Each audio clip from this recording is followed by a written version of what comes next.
Hey everyone, Golden Ninja 3000 here again.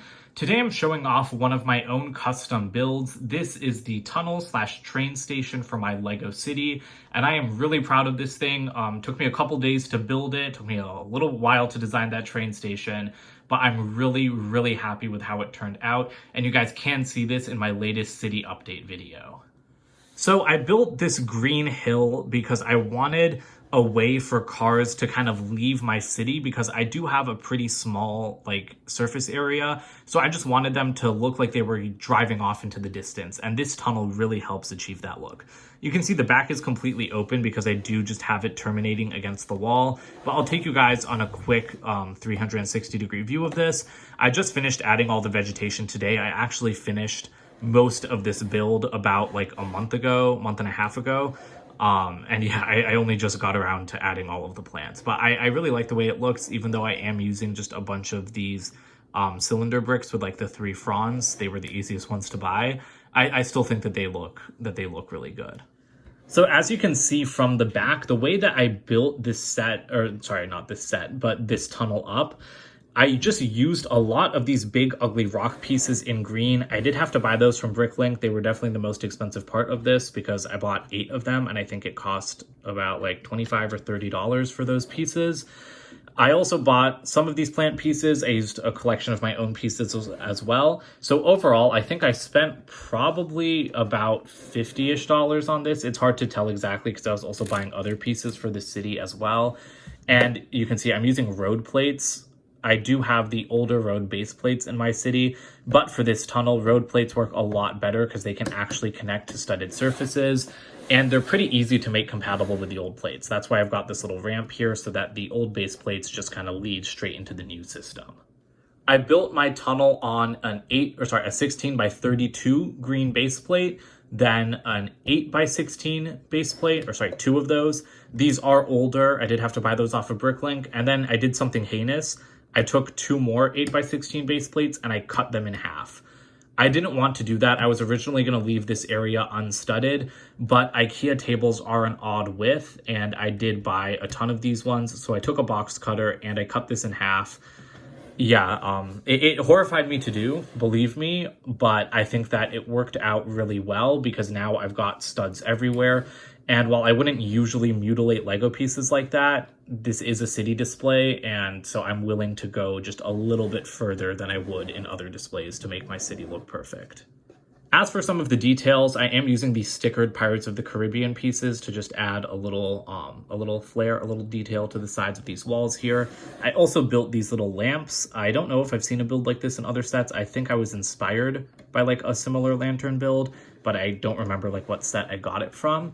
And then I do have a couple masonry bricks in here and some palisade bricks just to make it more interesting. And then we do have the large archway for the cars to drive through. Something that was really important to me was making sure that this was tall enough for stuff like the Lego camper van, because I do have the camper van in my city and I want to make it believable that a vehicle that large could actually fit through my tunnel. I've also got a staircase over here. I have built a little bit off the ground. This is a huge step. That's because the stairs actually continue onto the road base plate that this attaches to. That's why there's an overhang here and an overhang on this side, because that's where it connects to the rest of my city. This staircase takes you all the way up, and then you start getting into where the train station is.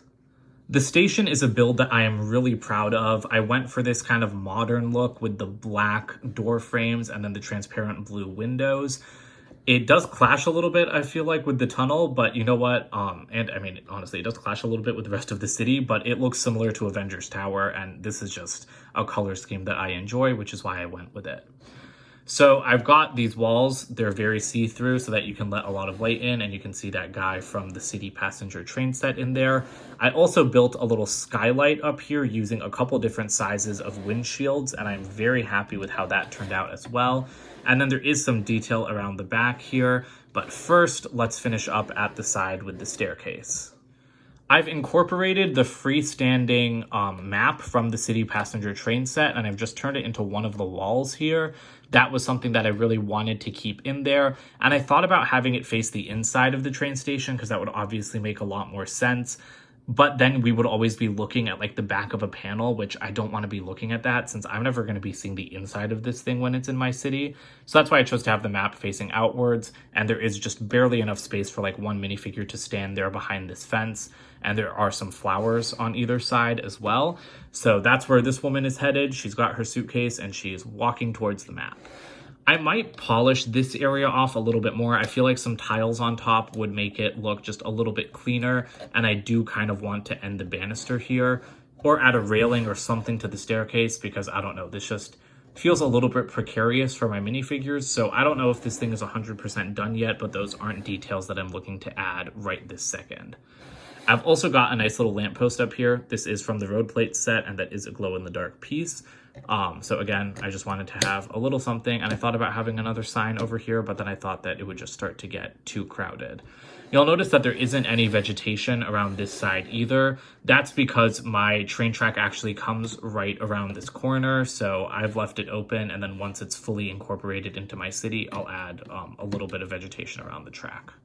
As for the back of the station, I've got like a nice sloping roof, and that actually comes down from the sign. I pulled this station sign from the extras brick stickers, and it does overhang the skylight a little bit. This took a long time to figure out the roof. This entire train station, as simple as it is, it took me about like 3 hours to design. I was working on it from like 12 a.m. to 3 a.m. one night, and it was a lot of fun, but I'm just constantly surprised at how long Lego things take to design, because I always feel like they're going to be a lot quicker than they actually are.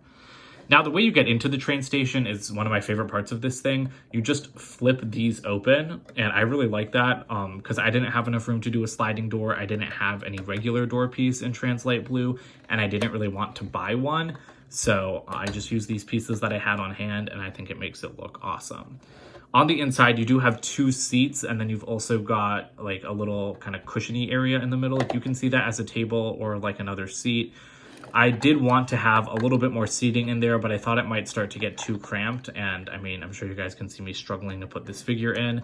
It's already kind of hard to get figures in there, so I'm just going to leave it like that. So that wraps up this video. If you guys want to build your own Lego tunnels or mountains, because I've kind of combined the idea here, it's really not that hard. I'd suggest you just start with like a couple of these big ugly rock pieces, and then you just need a bunch of slopes and just like little like regular 1x2 and 1x1 bricks, and you can do something really special. I would have liked to work on this even more, like add in like even more bricks along the sides to try to cover up those big ugly rock pieces. Quite honestly, I just didn't have the time, patience, or like willingness to invest the money to do that right now. I just wanted a tunnel, so I didn't care about the sides that much. That's why I just put a bunch of plants there. I do think this side looks a little bit better than the other side. But yeah, I definitely could put more work into this. I think I might do so in the future, but for now, I'm very happy with how this looks. I'm really happy with my train station in particular, and I hope that you guys, I hope that you guys think that this is a cool build. I'm not a super huge MOC builder. I like doing little things like this once like every year or two, and I'm always super happy with how it comes out. So I hope you guys are too. Don't forget to comment, like, and subscribe, and check out my website, goldenninja3000.com, and I'll see you guys with more videos soon. Bye for now.